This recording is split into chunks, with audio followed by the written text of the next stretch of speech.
What's up, guys? This is Miles here with Sesendo Sports. In this video, I'm going to be talking about how the Atlanta Hawks can become a future NBA dynasty and how they already have this mold there with a few of their young players and their young core.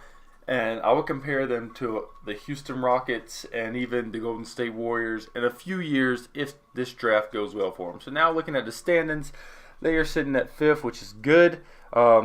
Pretty getting close with Dallas and keeping that lead in 5th place on Dallas. You do not want Dallas to become in 5th because it has major ramifications for you, and it can kind of make or bust this championship mold scenario.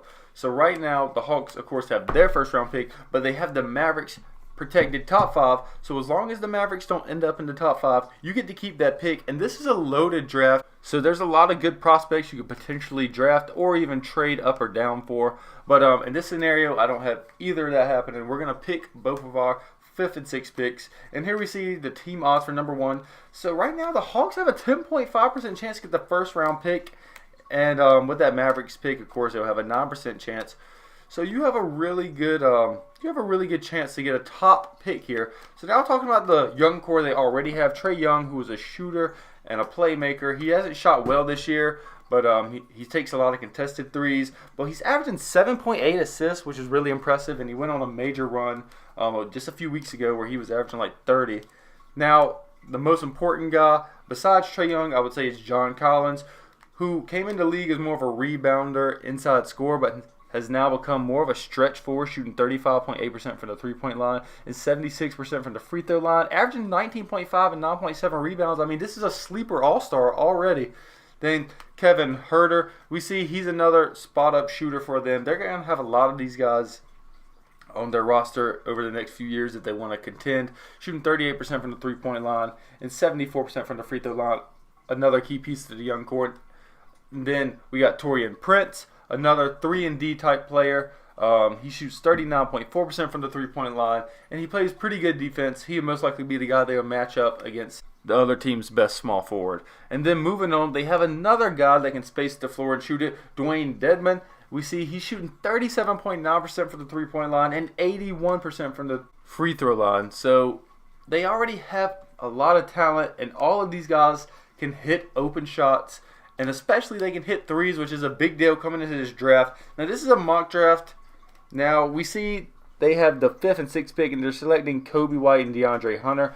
I don't want them to select either of those guys because I think I have better selections for them. We have R.J. Barrett going to Cleveland, Ja Morant going to Phoenix. I think that's a good fit for him. But overall, I do not want these guys to get drafted by Atlanta. Now, this is an ESPN power ranking. We see R.J. Barrett at 2, Ja Morant at 3, DeAndre Hunter at 5th, Cam Reddish at 6, Kobe White all the way down at 11th. So talking about what will fit this system best, this guy comes to mind, Bol, somebody that is shooting 52% from the three-point line and 75% from the free throw line. You already have John Collins and Dwayne Dedmon, 2 bigs that can space the floor and hit open jump shots. Now imagine if you had a starting center that shot 52% from the three-point line. Now, of course, that would go down probably 10% because NBA three-point line and better defense. But if you have all bigs that can hit shots, that's a major deal. Now, the next guy I want to look at is Cam Reddish, who only shoots 32.7% from the three-point line. But that's not terrible. He's been compared a lot to Jimmy Butler. He can hit open jumpers, but not really a catch-and-shoot type player. But this guy has the mold to become a great defender, a great rebounder, and ISO. Even though it only had him at like 217, 215, he looks a lot bigger now when you watch him. Now, this guy I'm talking about next, Dylan Windler, this isn't a lottery type pick player, but he might get selected before your 2nd round pick. So I would possibly trade up to grab this guy, shooting almost 43% from the three-point line with a 30.4 PER. Now, of course, he plays for Belmont and plays teams that aren't as good as, say, Big Ten or ACC teams. But he can hit shots, and he can make shots on his own. I saw him against Maryland. I had Belmont winning. As you know, they did not win. Maryland ended up stealing that game in a close one. But Dylan Windler is a guy that can create shots. A lot of players and coaches have called him the most underrated player in college basketball right now. And if he can hit open threes, that's the most important thing. So you can have a starting 5 of however you slice or dice it, 5 players that could shoot: Bol, John Collins, Trae Young, Kevin Herter if you want to start him, or we can go with a bigger lineup, start Cam Reddish and Torian Prince.